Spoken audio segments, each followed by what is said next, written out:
The title of this lecture this afternoon is Utterly Amazing, and you'll probably find out why it's titled that way as we continue. Well, here you have a calf drinking from its mother, and that is a very good thing, and that is how a calf grows. This is a normal, good dairy cow, and you can see that that udder is quite extended. This animal has been genetically selected to produce quite a vast quantity of milk. And a good dairy cow can produce 40 liters of milk a day, and a supersonic dairy cow can produce 80 liters of milk a day. And the world champion cow produced over 120 liters a day, and it needed to wear a special corset type bra, or else the weight would tear this very structure off the animal, not off the animal, but the blood vessels would tear in the process. So this is not really a natural thing today anymore. But I want to deal more with the product itself, dairy products. How healthy are they? We are told by the world out there that we must have dairy in order to satisfy our calcium needs. Growing children need dairy. It's an energy-rich food, and there's no doubt about it. One can grow very rapidly on dairy.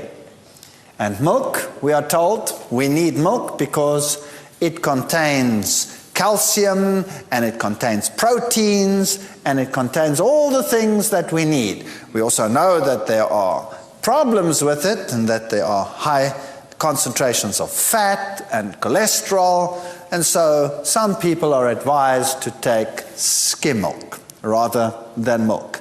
So is this true, and how good is milk really?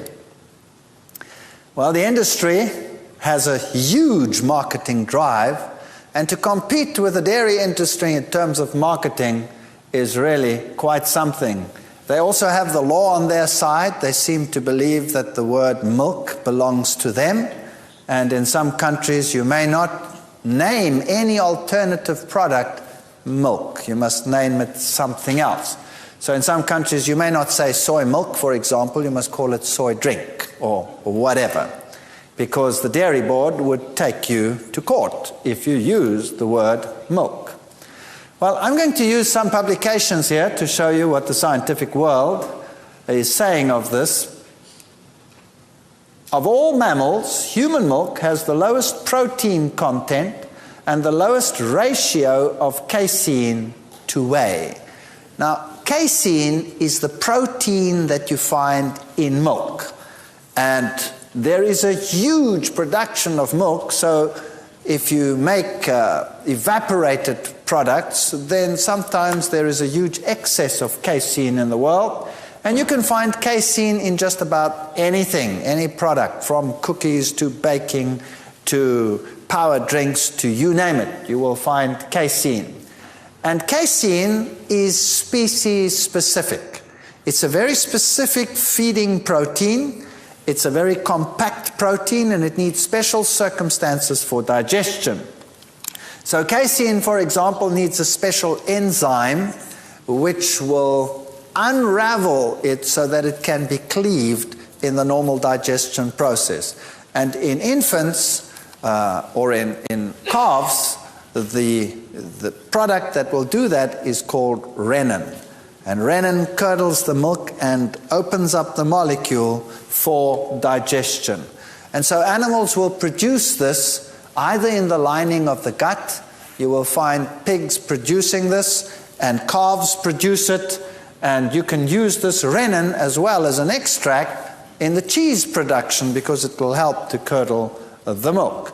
So casein is pretty species specific. The amino acid composition in different species is different.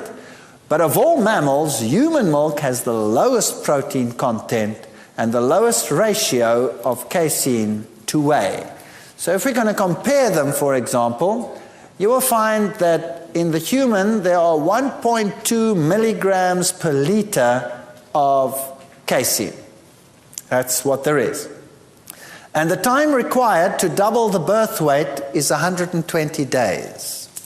If you go to the horse, you'll see the horse has exactly double the amount of casein, or protein in general, 2.4 milligrams per liter, and the time to double weight is 60 days. That means exactly half. So there's a very good correlation there. A cow has 3.3 milligrams per liter, and the time to doubling birth weight is 47 days. A goat, 4.1, 19 days. A dog, 7.1 milligrams, 8 days. A cat, 9.5, 7 days. A rat, 11.8, 4.5 days. So if protein is the reason why we drink milk, then the best milk to drink is rat milk. No doubt about it. There's another problem that we have over here. We'll see that the human takes the longest to double the birth weight. Now, when a human is born, the moment the baby is born, he gets up and he walks around and says, "Where's the food?" Right? No, he doesn't do that. What does he do? He's totally helpless. And the brain is still developing. In fact, there are sutures which help it to be born, and the brain is the important structure that still has to develop.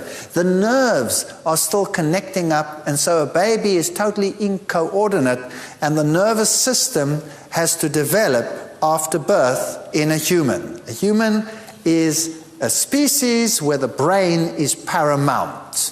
A cow is not too interested in school and calculus. It's more interested in walking around and feeding. Is that correct?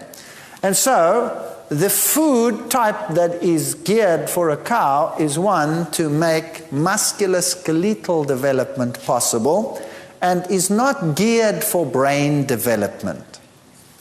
So, if we feed the human cow's milk, then what we can do is we can induce fairly rapid growth, but it is musculoskeletal growth, and so the baby can get very, very large very quickly, and smaller infants are frowned upon that grow slightly slower.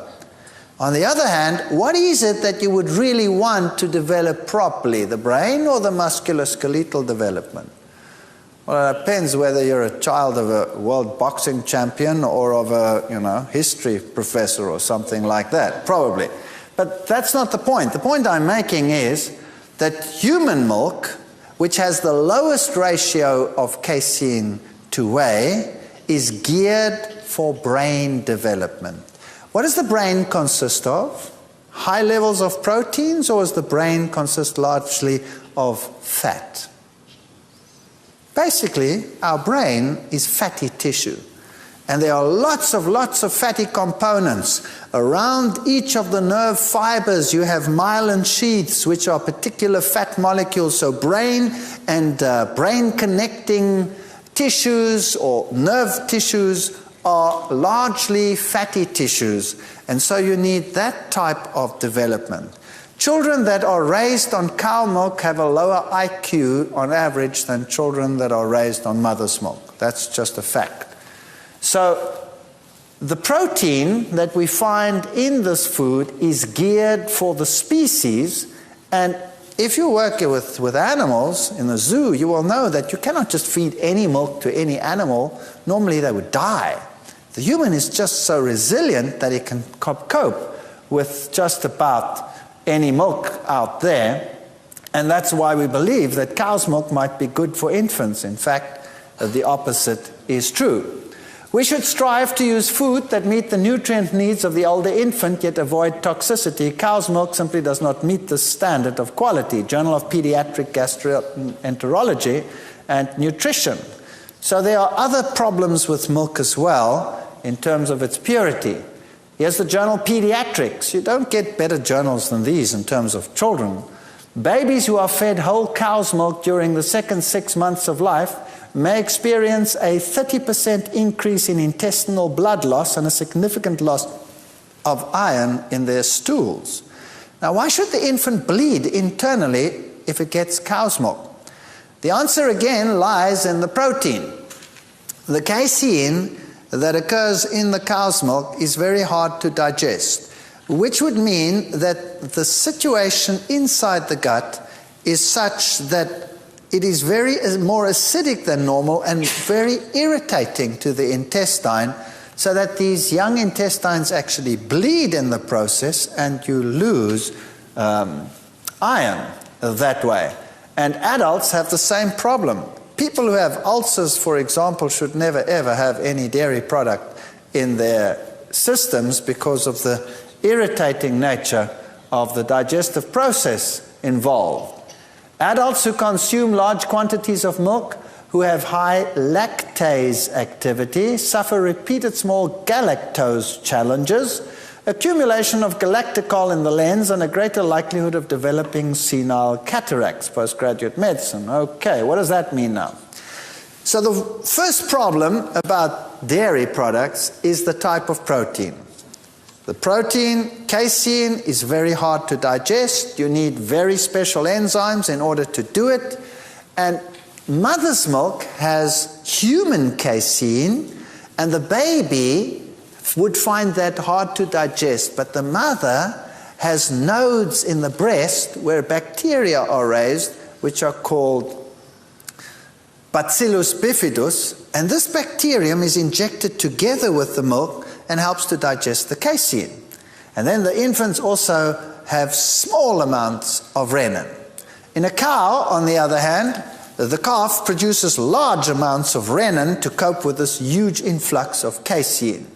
So that's the way we deal with casein. Once a mammal in general is weaned, then it stops producing rennin, and it cannot digest casein adequately anymore. In fact, once an animal is weaned, it should never, ever, ever get milk again, and there is not a mammal in the world that will naturally drink milk after it is weaned. Not a mammal in the world, except the human being. And all of us switch off the enzymes which enable us to digest the casein adequately once we are weaned. So none of us have this. But there's another problem, and that's the sugar in milk. You see, the sugar in milk is lactose. And to digest lactose, you need an enzyme which is known as lactase. And lactase is an enzyme that occurs until you are weaned in most populations. Now, in the white population and in the generally European stock population that has lived in cold climates for many, many centuries, and where people have been raised on milk for a long, long time because that's all they had. They used to plant their grazing in the winter, in the summer, harvest it, and they would have their cows in their sheds, and that's what they would live on throughout those winters. Dairy, dairy, dairy, dairy. That was the staple food of the European. And so in Europeans, the enzyme lactase continues to be produced after the weaning time, just because milk has never been withdrawn from the diet. But in most other nations where children in Africa, for example, or in Asia are nursed by mothers, and once they are weaned, that's it, lactase ceases to be produced, doesn't get produced anymore. And the enzyme lactase splits the sugar lactose into its two components. The one is glucose, and the other one is galactose. Now, galactose is 1/2 of lactose. Now, in an infant, there's another enzyme which will change galactose to glucose so that they can use it. So there's an enzyme called beta-galactosidase which will take this galactose and change it to glucose as the baby needs it. Now, guess what happens when you're an adult? That enzyme stops being produced. Once you are weaned, you don't produce it anymore.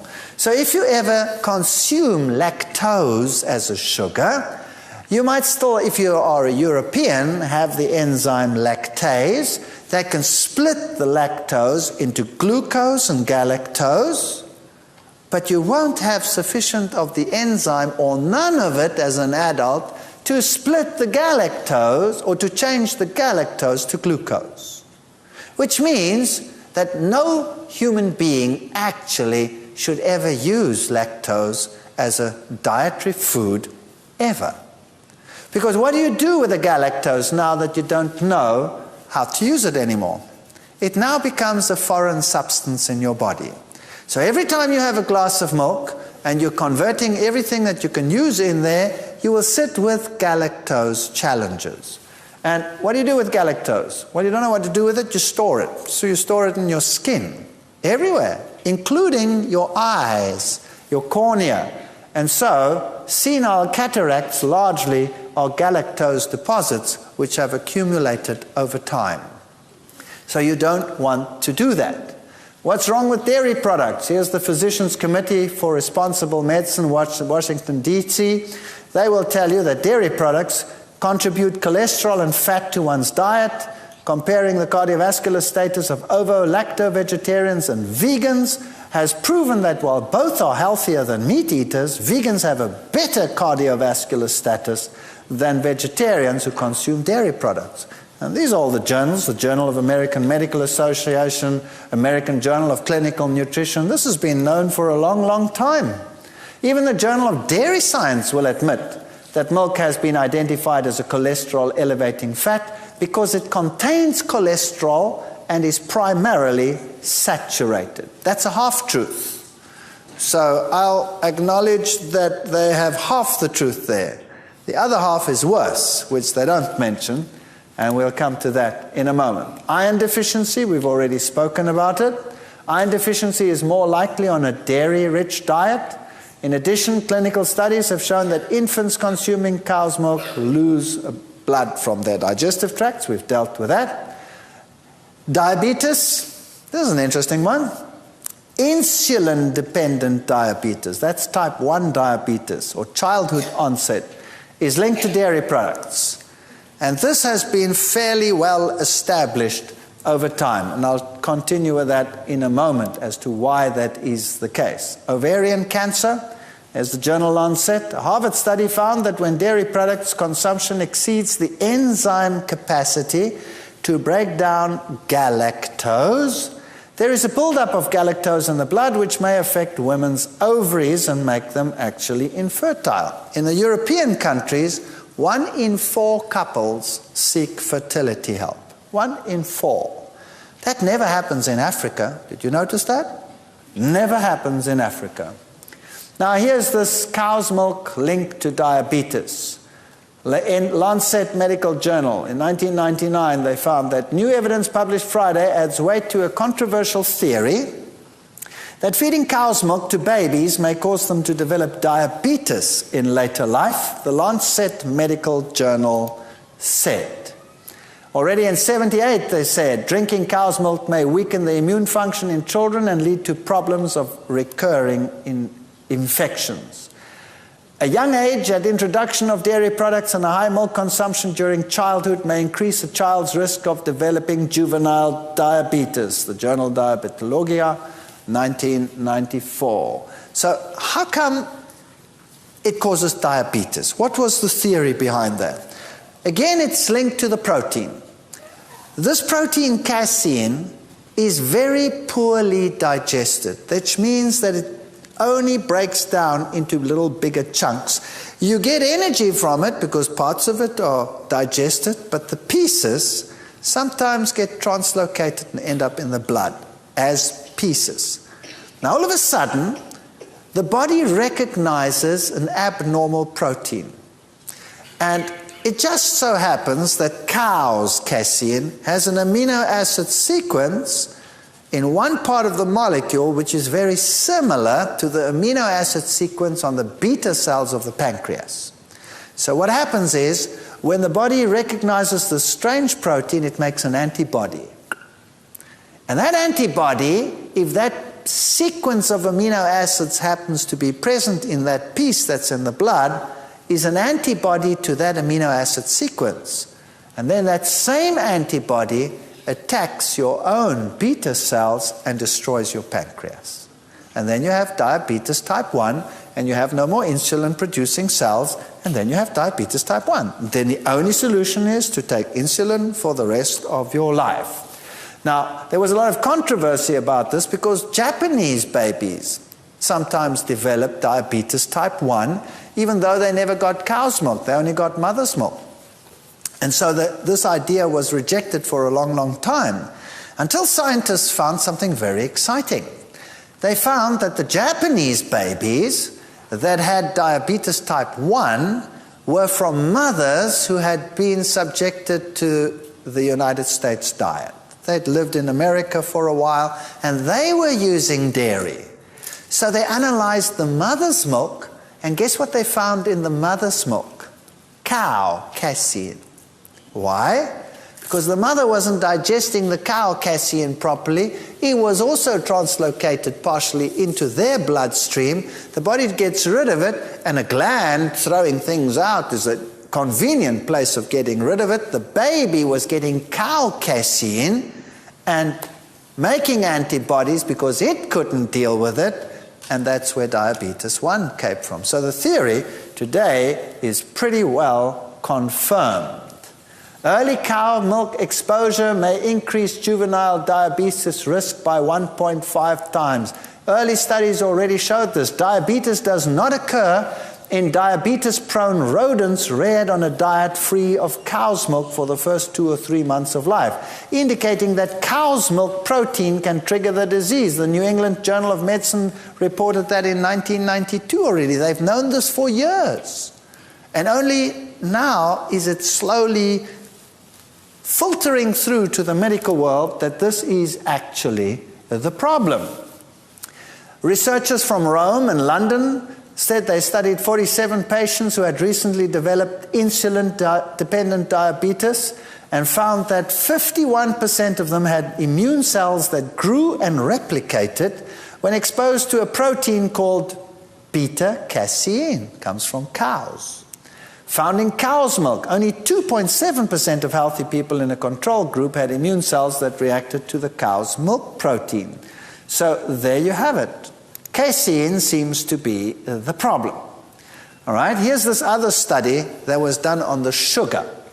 5 years ago, Kramer from Harvard Medical School linked galactose, that's sugar, consumption with increased risk of ovarian cancer. To look for hints for this sugar might also affect fecundity, that is fertility if you like. His team compared published data from 36 countries on the rates of fertility, per capita milk consumption, and hypolactasia, that is low lactose, the adult inability to digest lactose. In February 1, American Journal of Epidemiology, they now report a correlation between high rates of milk consumption and waning fertility, beginning in women just 20 to 24 years old. You shouldn't become infertile at 20 and 24, you should be at your peak. The strength of that association and the rate of fertility decline grew with each successive older age group studied. In Thailand, for example, where they don't use dairy, because they are lactose intolerant, where 98% of adults are hypolactasic, they're lactose intolerant, average fertility in women, 35 to 39, is only 26% lower than peak rates. So you stay fertile for a long, long time at age 25 to 29. By contrast, in Australia and the UK, where hypolactasia affects only about 5% of adults because they keep the enzyme, because they have this history of milk consumption, average fertility by 35 to 39 is 82% below peak rate. What a tremendous difference. And the difference is the dairy. The dairy is the bad news. Cataracts, as we have seen, are linked to dairy products. There are many scientific publications to show that. Lactose intolerance we'll deal with in a moment. Food allergies. Milk is one of the most common food allergies. If you have migraine, if you have asthma, we'll deal with them in a moment. The first product to look at is dairy. And that is the one that will not test positive in most cases. If you go for allergy tests, you will test positive to all the secondary allergies and seldom to the primary allergy. So this is one of the biggest problems in the world today. Toxins, like other products from animals, breast secretions contain contaminants, pesticides, drugs, and all kinds of problems, antibiotics, you name it. And we've analyzed quite a few of these over our lifetime, and I'll tell you, the picture is not so hot. Lactase deficiency. That's the enzyme that breaks down the sugar lactose in milk. Now, the Danes are only 2% lactose intolerant. That means they cope with lactose. They can break it into glucose and galactose, but they don't cope with the galactose. They still have that problem. If it comes to the Finns, they're 18% lactose intolerant. If it comes to the Indians, 50%. The Israeli Jews, 58. Peruvians, 70. Black Americans, 70%. Ashkenazi Jews, 78%. If we go up, Arabs, 78%. Green Eskimos, 80%. Taiwanese, 85%. Greeks, 85%. Japanese, 85%. Thais, 90%. Filipinos, 90%. African blacks, some say 90%. Actually, it's more. That means they cannot tolerate lactose at all. So, in fact, only white Europeans can tolerate lactose, none of the others. In fact, African blacks are 95 to 100% lactose intolerant. The Zulu nation, almost 100% lactose intolerant. And as you go down the list, you'll see that only North American whites and white Europeans can tolerate lactose. Now, isn't it interesting that this group down here wants to dictate to the whole world up there that in order to be healthy, they must eat like them. And what happens? They all become just as sick as they are. That's what happens. So let's have a look at this lactose metabolism. We've been speaking about it. There's the sugar lactose. That's the one that you get in milk. And you break it down to glucose and galactose, and you need an enzyme which is called lactase. That enzyme switches off after weaning in every nation, and in whites, it only partially switches off. Is that clear for everyone? All right. The galactose, to break down that, you need to change it to glucose. We cannot use galactose. It's useless to us. So you need this enzyme, beta-galactosidase, and that enzyme is only produced until you're weaned, and you no longer produce it. So none of us have enough as we sit here today, and none of us can convert that adequately to that. And yet, if you look at your advertisements, they'll put the white ring around the black people, the white ring around the black people, around the white people, and even the cartoons get the white ring. Why? Because they want to induce you to drink milk. There's another American advertisement. Great for growing chicks. Got milk? Well, they should say there, great for ovarian cancer, great for infertility, great for, dumb blondes too, because it's not so good for brain development. They should put a sub-list over there. They don't put that on the advertisements. Here's a nice little cartoon that I quite like. Two little kids. The one is a black kid, and the other one is a white kid. And they've just spilt the milk. Now, is that a curse or a blessing? That is the question. Is that a curse or a blessing? Let me tell you the difference. This little white kid is going to be lactose tolerant. This little black child is going to be lactose intolerant. Okay, now, let's say they had not spilt the milk and they actually drank the milk.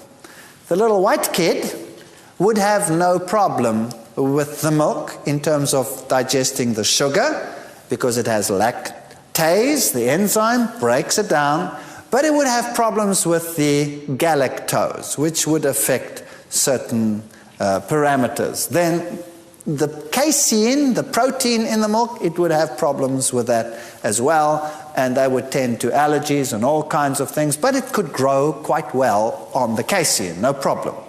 And then there's fat in it, which also helps to grow quickly, give cholesterol, all the bad things. So not the best thing for the little white girl.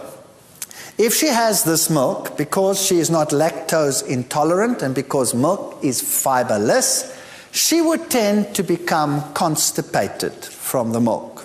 Constipated.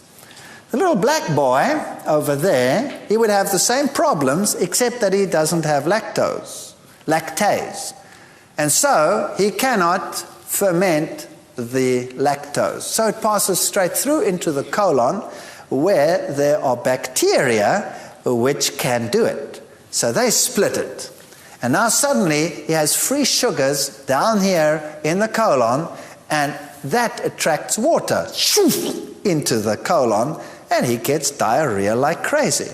So two little kids come to hospital. The one is so constipated that they sometimes use little saws to cut it apart and pull it out with tongs in babies from constipation. And this poor little kid has diarrhea like crazy, and so they'll treat them totally differently, although they both have the same reason for their demise. Osteoporosis, we'll talk about that in a moment. How important is dietary calcium in preventing osteoporosis? That's an interesting question. Here's an interesting one from the journal Pediatrics. Colic. 1 out of every 5 babies suffers from colic. Pediatricians learned long ago that cow's milk was often the reason. We now know that breastfeeding mothers can have colicky babies if the mothers are consuming cow's milk. There you go, straight from the journal Pediatrics. Osteoporosis is caused by a number of things, one of the most important things being too much dietary protein. American Journal of Clinical Nutrition. Oh, I could give you hundreds of publications on this. A high ratio of dietary animal to vegetable protein increases the rate of bone loss and the risk of fracture in postmenopausal women.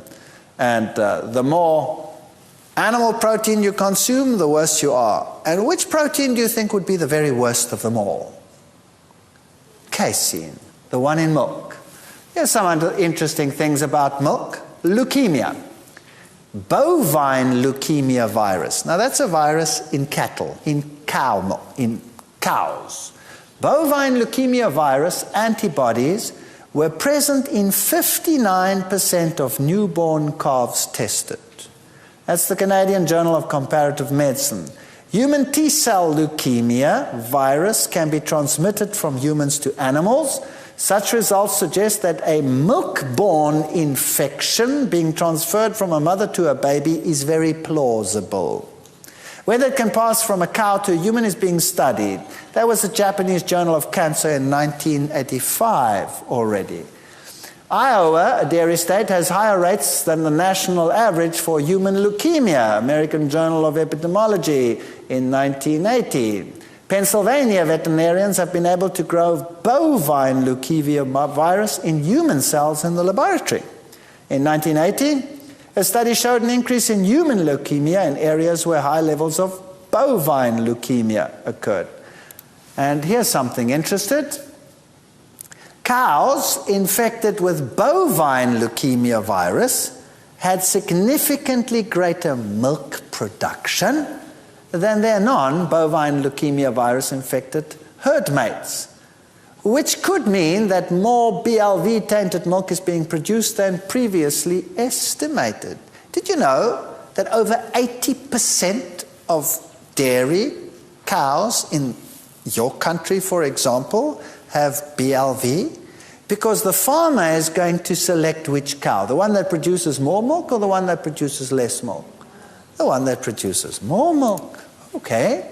The data confirm the presence of bovine leukemia virus in milk and identify the potential for lactogenic milk transmission of the virus. That's the American Journal of Veterinary Research by 1995.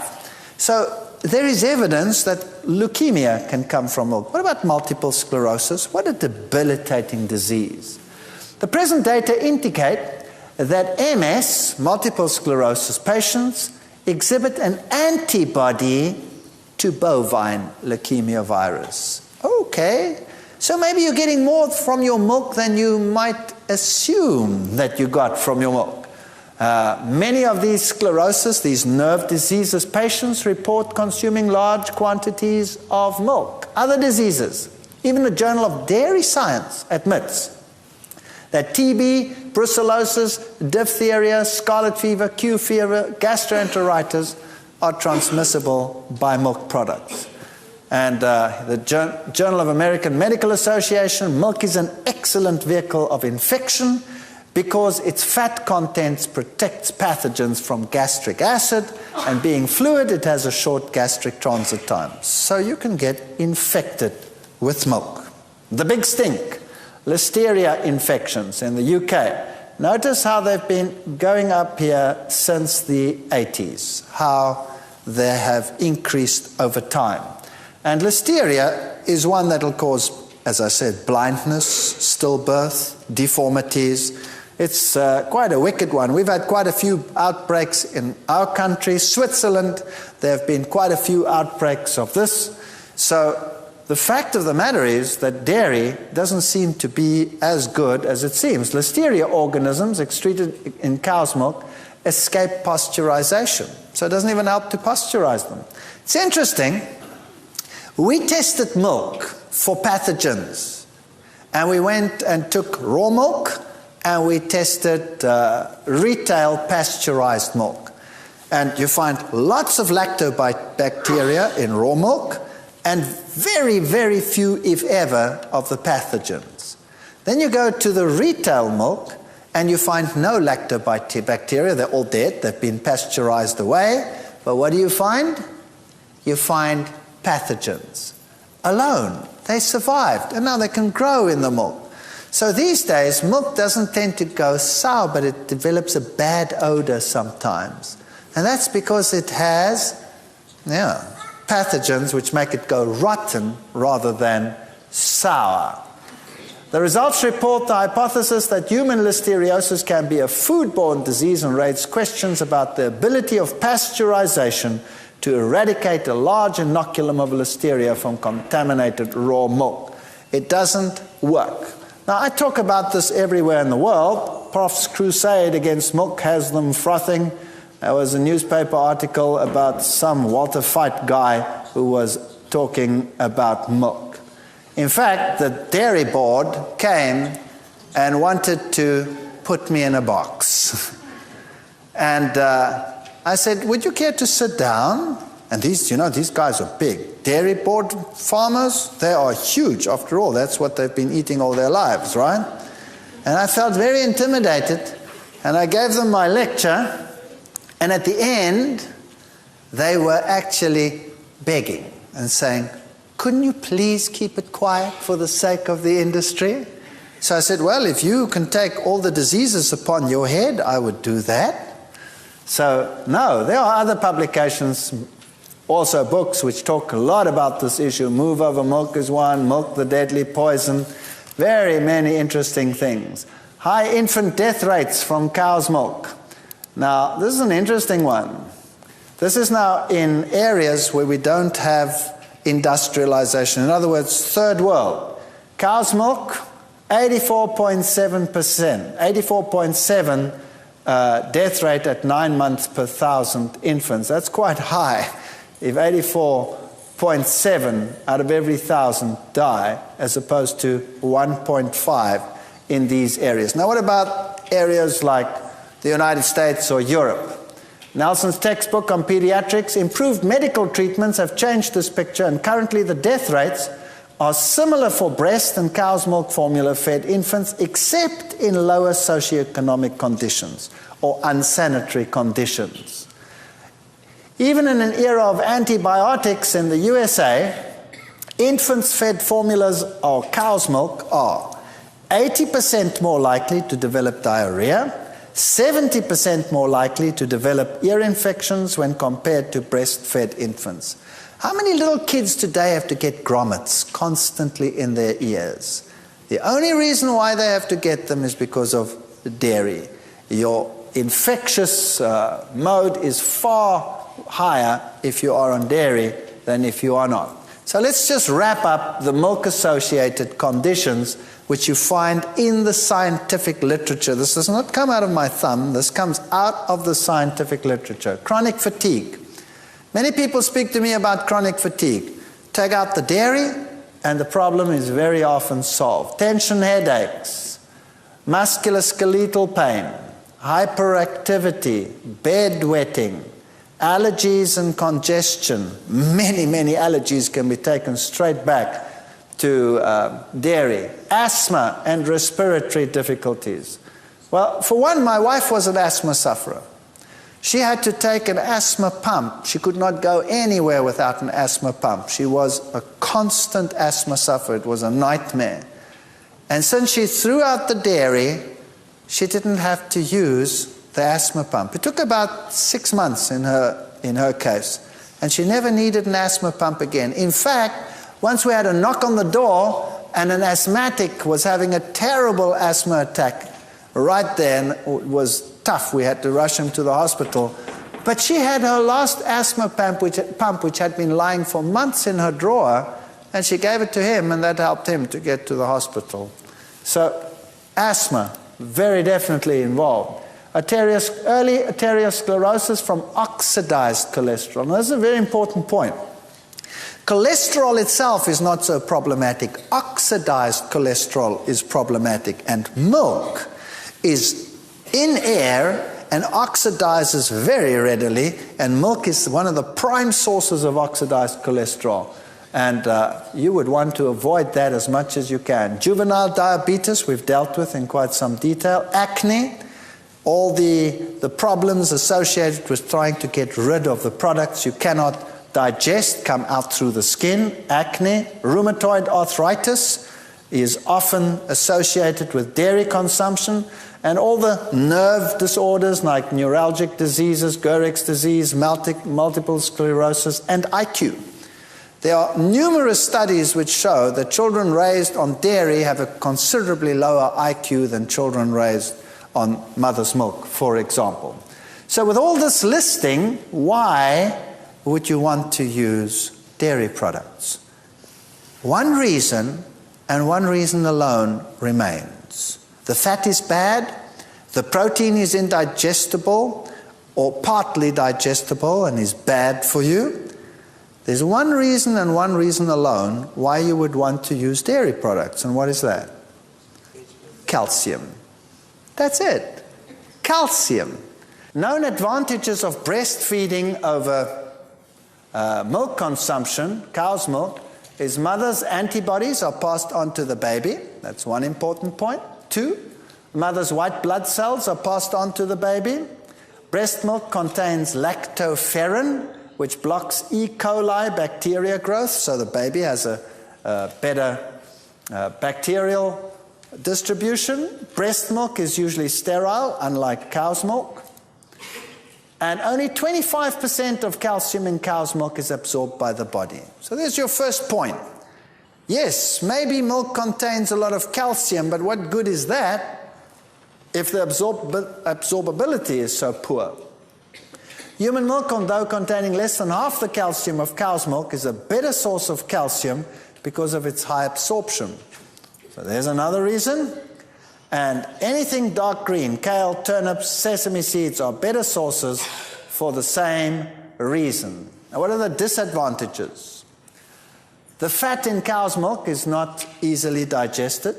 Cow's milk is deficient in vitamin C. Cow's milk is deficient in vitamin D. And if we look at the protein content, let me remind you again that human milk has the lowest protein content compared to any of the others. And it's also low in phosphorus, whereas the cow's milk is high in phosphorus. So the ratio calcium to phosphorus in cow's milk is totally wrong for human development and human needs. Then cow's milk has been highly correlated with prostate cancer, ovarian cancer. By the way, not only prostate cancer, but prostate infections. And you know how many young people suffer from prostate infections, recurring prostate infections? Get rid of the cow's milk, and it'll be a far improved situation. Ovarian cancer, we've already looked at that. Rectal cancer, breast cancer. If you look at the correlation over there, it's dramatic. Look at countries like Denmark, Switzerland, Austria. Those are the top breast cancer countries. And countries that don't use any dairy, Thailand, Japan, Mexico, these countries, have much lower incidences. And then you get some additives in your milk. You get some of the cow's lunch from yesterday. You get some bacteria that you do not want to have in there. You can get these viruses like bovine leukemia virus, which can cause leukemia. You get prions, which can cause mad cow's disease, antibiotics, hormones, organic pesticides, growth stimulants, all of those products.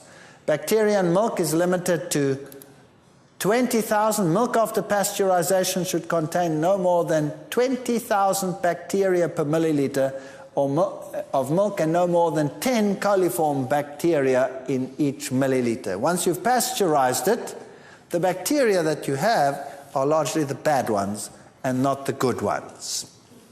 So, now you're saying to yourself, okay, maybe I shouldn't have my milk.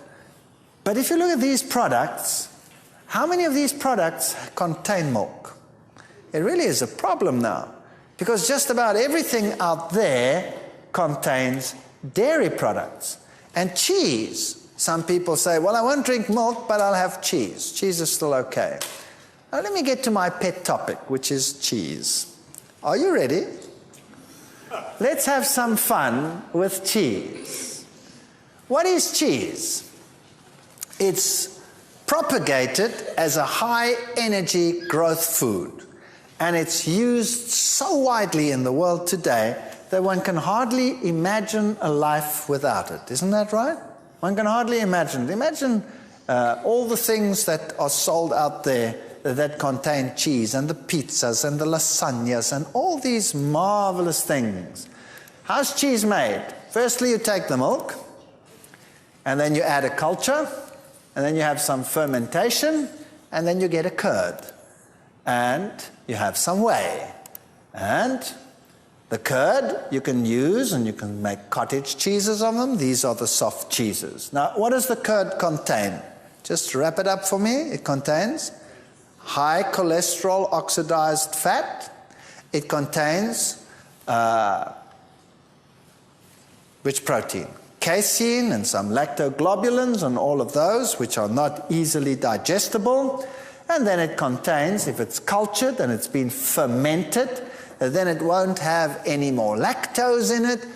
The glucose will have been fermented away and been changed to lactic acid. That's not a big problem. But the galactose will be present as what? As galactose. So what's bad in this cottage cheese? The fat is bad, the protein is bad, and the galactose is bad.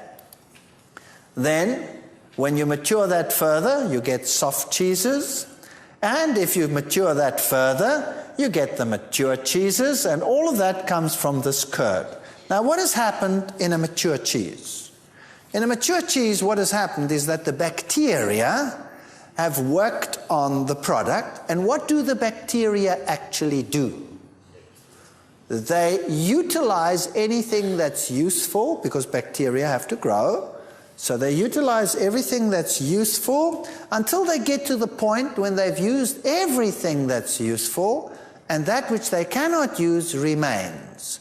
Then the process stops, and we say it has become mature. Does that make sense? Is that logical? Yes. All right. Now let me try and put this to you kindly. If you eat a meal and you've utilized everything that you can utilize, and then the process stops, what do you do with the rest? Yes, you go and sit in that special little chamber where you have this chain effort, and you go, and it's gone, right? So basically, mature cheese is bacterial, whatever, that's left over.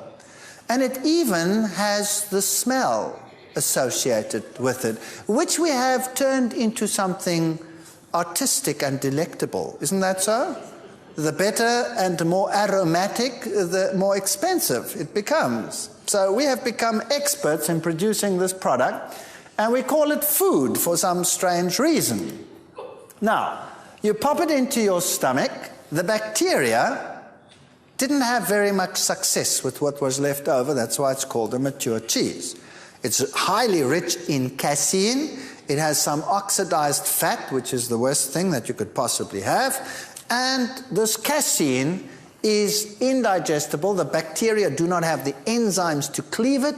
They don't have the acid medium. We have an enzyme, pepsin, which can actually cleave proteins, but it really battles with casein. Because you need something else to unwind it. What is that?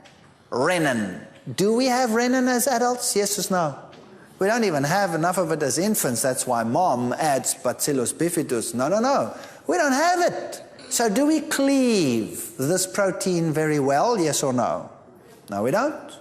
And so the cheese stays in there, and we produce a very acid system, which can cause gastritis and chronic ulceritis over a long period of time if we eat a lot of it.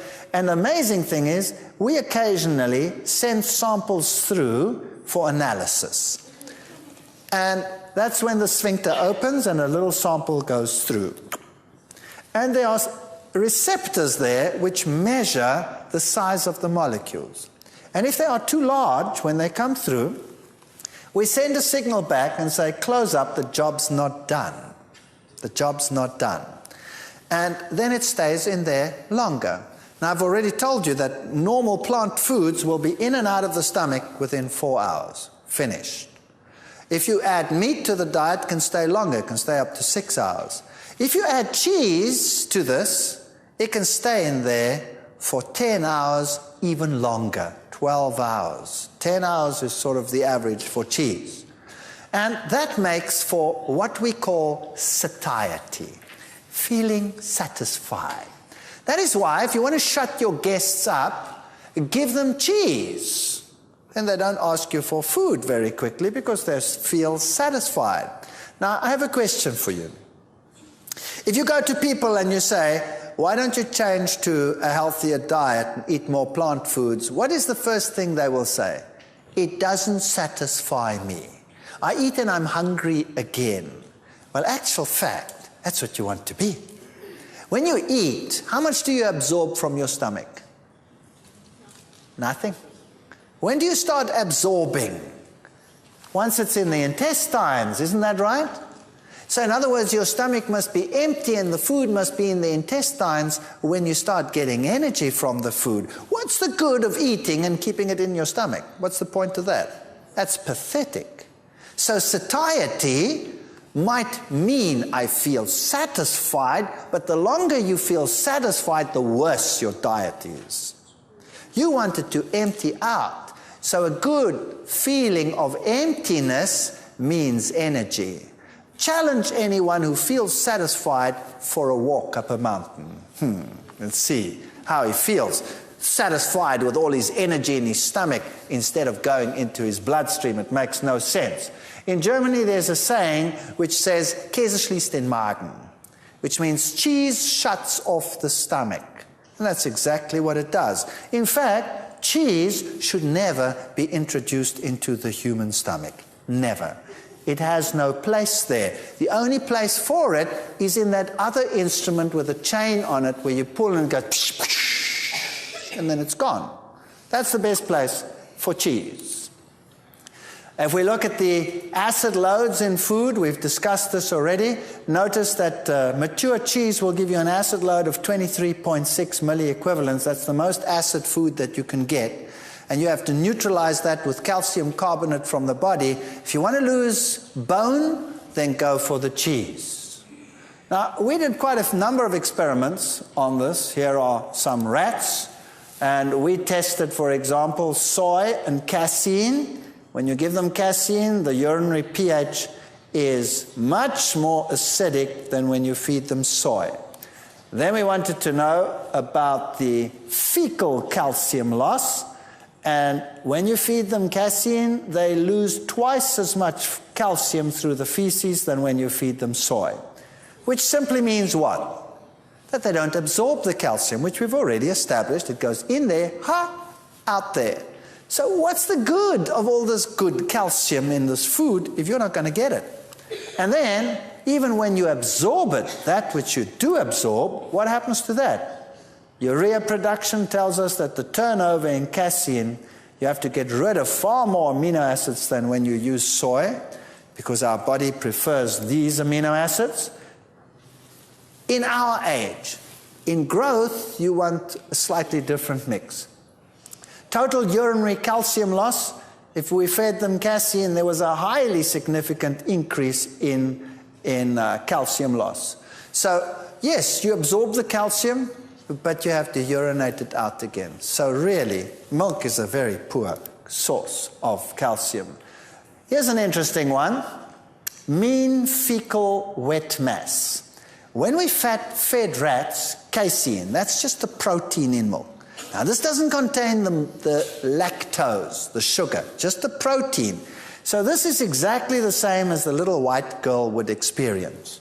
Notice that when we fed them casein, they had a very dry fecal pellet. When we fed them soy, they had a very moist fecal pellet. You see a highly significant difference over there for those who know statistics. And we can see something very interesting. This simply means what? That these rats had an eye bulging experience when they went to the toilet, and these rats had an ooh-ah experience when they went to the toilet. So there are other advantages in cutting out these dairy products. If you look at rabbits, for example, if we fed rabbits an 18% protein ration derived from soy, casein, and milk solids, casein just being the protein. And notice when we fed them soy at 18%, they grew the slowest. If we fed them casein, they grew quite rapidly. If we fed them milk solids, they also grew rapidly. But after about 11 weeks, those that got the milk solids were the largest. Those that got the casein, the second largest, and those that got the soy grew the slowest. But they grew. Now, that's an interesting fact. So you can grow pretty well on dairy products. And mom will say, well, look at my giant baby. Yours looks like a shrimp. Then you counter and say, but look at my baby's head. He's got brains. See? And later on in life, once he's past his maturing stage, you will see that once they go into maturity, they grow like crazy. And the vegetarians, the vegans, they become much bigger than the others. Much bigger. My kids grew up vegetarian, vegan. They were mocked when they were small. Nobody mocks them now. They go like that through a door. And my youngest son is twice as broad as me, which is very disconcerting. I can't sort him out anymore. Here is urinary calcium loss of rabbits fed 18% protein. And you can see again, on soy, they lose the less calcium than any of the other groups. It doesn't matter which animal you use. Fecal calcium, again, soy gave the best retention of calcium, better than casein and better than milk solids. Urea production, turnover of the protein as to what you have to get rid of. Soy was the best, casein and milk solids were the worst. So let's compare soya and milk solids in terms of cholesterol. And my students do this too. Plasma cholesterol levels of rabbits fed in 18% protein rations derived from soy and milk. Cholesterol generally, soya gave low cholesterol, milk solids gave high cholesterol. Now that I would expect. Question: what causes the high cholesterol? Is it the fat in the milk or is it the protein in the milk? So how do you test that? Obviously we'll say, well, obviously it must be the fat in the milk, but not necessarily. You see, there are always two sides to a story. The fat is the one that will cause the problem, but the protein is the one that carries the fat to where it has to be. So it can be in either. So how do we test that? Well, you take the fat out and you use only the protein. So here's another one. We first looked at bad versus good cholesterol, LDL cholesterol, much better in the soy, supersonically better in the soy than in the milk solids. And HDL cholesterol, that's good cholesterol, when we fed them soy, that was much better than on the milk solids. So the ratio gets better once you start using the plant products. And that's what you want to look at. HDL versus LDL, good versus bad cholesterol. On soy, the ratio was excellent. On milk solids, the ratio was pathetic. Interesting. Now, let's go to the casein. Let's cut out the fat. Cholesterol levels. Soy, low. Casein, high. Now, there's no fat. There's no fat and no added cholesterol. HDL, LDL, casein, poor. Soy, good. So now, I had a question earlier. What's better? Skim milk or full cream milk? Let's have a look here. Let's run through this. We did it yesterday, but we'll be a bit more specific. Rabbits on an animal-based protein will have high cholesterol. Rabbits on a plant-based protein will have low cholesterol. And these were the proteins. Do you remember them? Plants and pork and chicken and beef and whole eggs and casein and turkey and skim milk and egg yolk protein. Now have a look here. Plant proteins give you the lowest cholesterol. Then the animal proteins give you high. Casein by itself gives you very high cholesterol levels. Just by itself, without any other fat added. And then we come to skim milk protein. Look at that. It's the second highest cholesterol elevating protein in the world after egg yolk. So now, if they tell you change from full cream to skim milk, will it help, yes or no? Not one iota. Because the problem is not only in the fat, the problem is also in the protein. And because the protein is one of the worst in terms of cholesterol elevation, the best thing to do is never to use this protein at all. So chuck away this product. And which milk should you use? You can use any one that comes from a plant protein. You can use soy milk. You can use rice milk. You can use oat milk. You can use combinations of those. There are nut milks and all kinds of marvelous things that you can make to suit your palate. And you don't have to suffer with these things. Fruits, vegetables, nuts, legumes are good sources of boron, which helps stop calcium loss in the body, because milk is low in boron and high in phosphorus and protein. It is not a good osteoporosis fighting food. Even the journal Nutrition Today says that. Greens, kale, broccoli, and so forth are your best sources. Even when eating 1,400 milligrams of calcium daily, one can lose 4% of his or her bone mass each year while consuming high-protein diets. American Journal of Clinical Nutrition said that years ago already. By the way, 1,400 milligrams per day is a typical US supplemented calcium intake. Guess what Africans in Africa are getting on average in rural areas? Only about 350 milligrams. Only about 350 milligrams. Wow, that's just a fraction of what the typical American is getting, and losing 4% of bone mass while on this diet. And the Africans, with just over 300 milligrams per day, lose no bone mass. Where's the problem? The problem lies in the diet, in the difference in the diet. The Africans eat grains and legumes, which are great sources of calcium. They get more calcium from their 350 milligrams than the European gets from his 1,400 milligrams, because they go straight through and urinate them out. And then they still have to release to solve the acid problem from the bone, and they deposit them and they get gout and arthritis, and they walk around like this, and they tell you, you better drink milk too, because you better become as sick as I am. Under controlled conditions, the level of dietary protein has a profound and sustained effect on urinary calcium levels. So the traditional African diet versus the westernized diet. We got heavily into this research, and we wanted to prove that we were not doing the African people a favor when we were taking them out of their rural environment and urbanizing them. By the way, what is the main relief food sent to Africa in times of famine? Milk powder. You know what?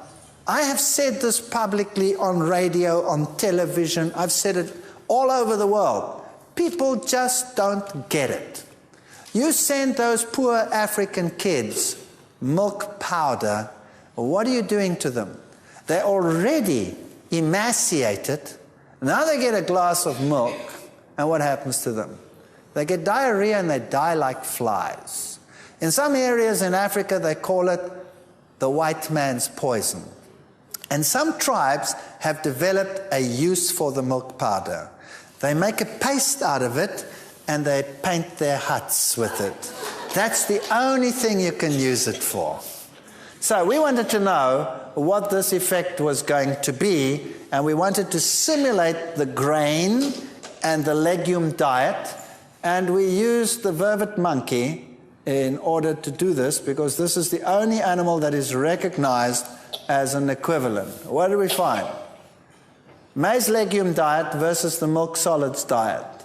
If you look at urine production, again, the milk solids eventually cause a problem. If you look at stool production, they were slightly lactose intolerant, so they are a good model for African people. All animals are lactose intolerant. African people are lactose intolerant, so this was a good model to test it by. Maize legume, milk solids, you would have a problem with the milk solids with stool production. So they would develop slight diarrhea, just like the African people would. Urinary calcium loss on milk was always consistently higher than when they had maize legume. So the osteoporotic diseases would develop in urbanization. About 50,000 Americans die each year of problems related in some way or other to osteoporosis. And dietary protein increases acid production, which can be neutralized by calcium mobilized from the skeleton. That's how you overcome it, and that's why you lose the milk. Now remember the study on milk and infertility, where we said that there was a fall-off in fertility related to galactose in women? So we wanted to test, well, what about the men? So we wanted to know what the effect of this diet would be on sperm, for example. And here's the one that will show you the picture the best. Progressive motility. So we took the sperm of male vervet monkeys that had been fed grain legume diets, that's a typical African diet, and look at the sperm motility compared to those that got milk. Boom. Almost a third. That meant that the sperm of these monkeys was swimming when they were on grain legume, and they were swimming when they got milk solids. When we look at the sperm concentration, this is the one that gives you the best picture again. High concentrations on grain legume, low concentrations on milk solids. So just the diet totally changed the whole sperm parameter. Now you can imagine why European couples, 1 in 4, seek fertility treatment.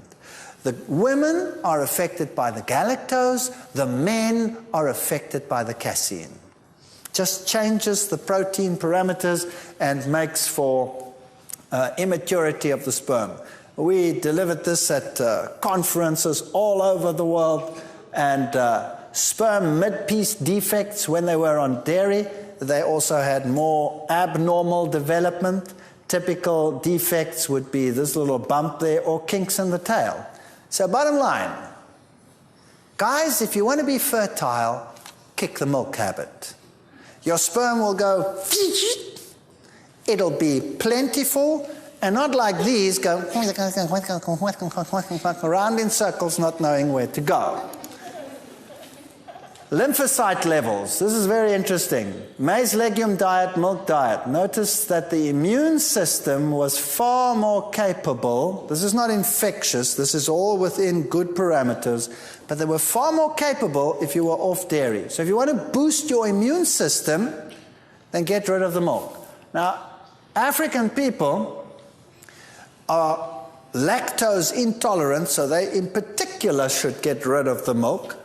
But in the AIDS epidemic, for example, in the world today, if they could kick just the milk, the white blood cell count would rise, and AIDS lowers the white blood cell count. So one of the best ways to counter the immediate effects of AIDS is just to go on a healthier lifestyle.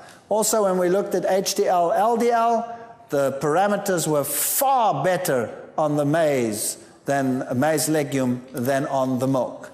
And this is the sad state of the blood vessels after a few months. Here's the main artery of one that received maize legume.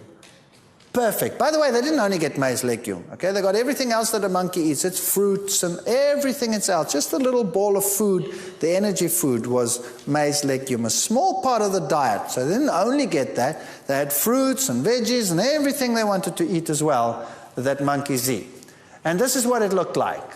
Perfectly squeaky clean blood vessel when they had maize legume. Look at the little side vessels. All the little openings are perfectly open. There's no clogging of the arteries. The same time period, one that got milk. Look at that. All this fat deposit in there. All the arteries partly clogged. This is a terrible situation. And then just to show you the histology, that's a cross-section of one that received maize legume. There's no fat deposition in that blood vessel. It's squeaky clean. Look at this guy. Look at that huge amount of fat deposit over there. That's plaque development. All this over here, plaque development. And look at this. This was a calcium deposition. So it couldn't get rid of all the calcium. It deposited in the blood vessels. So these blood vessels were brittle and they were full of cholesterol.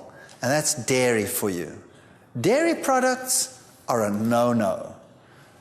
Soy milk versus milk solids. Then we wanted to show that soy milk would be the same as giving them the direct the grain and the legume ground up. So we used soy milk powder and we compared it with milk solids and we used the same, and that would be what would be the case.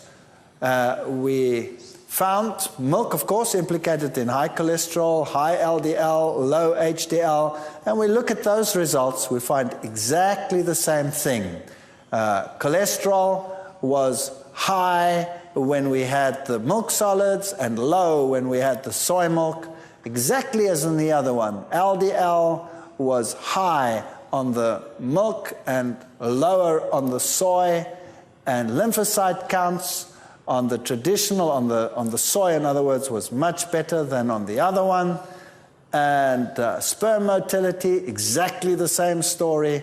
When they used dairy, it was low. When they used soy milk, it was higher. And here's your correlation of hip fractures, osteoporosis. Notice, African blacks don't have osteoporosis. If you go up here, the USA, you have osteoporosis. Now, if you continued this graph, it's not on this graph, if you continued this graph up and you went as high as the ceiling over there, then you'd get countries like Norway fitting in to the picture, and Holland and Sweden and Switzerland and countries like that. Relationship between calcium intake and hip fracture, again, look, Norway, way up there, Sweden, way up there, New Zealand, Denmark, United States. So these countries up here are the worst off. Now I ask you, with tears in my eyes, think about this. If dairy is to prevent osteoporosis, why do the dairy countries have the highest rate of osteoporosis in the world? If you can answer me that question, I'll smile. Nobody can answer that question. And the solution in Norway, I lecture in Norway as well, They say to me, don't talk about milk, please don't talk about milk, it's our national diet. I said, you want them to remain sick? They're the worst in the world. They're number one in the hit parade for osteoporosis. And I said, why are you number one in the hit parade for osteoporosis? You have the most milk in the world. And what do the doctors say is the solution to your problem? To drink more milk. Do you want to climb higher in the hit parade? Where do you want to get to? The moon? Give it up and come down to this level and you won't have these diseases anymore. Osteoporosis costs 6 billion D-mark in that time per year. And the man's cancer? There's a correlation. Milk consumption, just 4 glasses of milk. Just 4 glasses of milk a week will give you 2.5 times the chance of getting prostate cancer to someone who does not do it.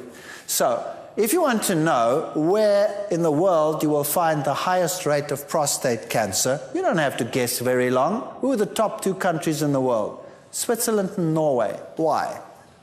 Those are the dairy countries. Those are the dairy countries. Why would you want to subject yourself to that? And now here's the bad news.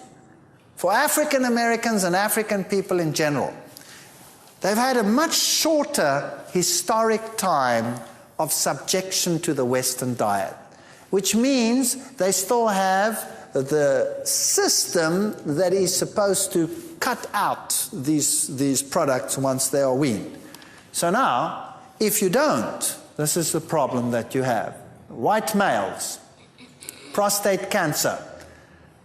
These are age-adjusted cancer rates. The figure there, 23.6. Black males in the USA, same disease, look at that, 52. The probability of getting prostate cancer if you are a black American is more than double the probability of a white getting it in this country, simply because of the history of usage of dairy products. So if you're a black person, you should be twice as careful. So obviously we are right when we say to the governments, why do you introduce dairy as a food for urbanized black people? Why do you do that? Why do you not propagate grain legume diets? Why don't you propagate natural foods? You don't. You're going to sit with epidemics like you cannot believe. And they are sitting with them. And do you think they will listen? Absolutely not. Gasping for breath? The number one drug sold in the United States is allergy, and that's everywhere in the world. Here you have the Israel Journal of Medical Science. Dairy products may play a major role in the development of allergies, asthma, sleep difficulties, and migraine headaches. So to sum up for you, what's good in that picture? Well, I guess you could eat the roll, but it's refined. So I guess you're stuck with the lettuce and the tomato and the cucumber and this one over here. And if you look at the cheeses, then this one over here would be the least objectionable, although it has the casein, it has the galactose, and it has the oxidized cholesterol, so I wouldn't use it as a food. This one over here is a mature cheese that is more objectionable because it has more oxidized cholesterol. All of the products that are useful are just about gone. It's practically concentrated casein and galactose. And this one over here still has some aromatic bacterial waste in it as well as a special bonus, but you pay more for that.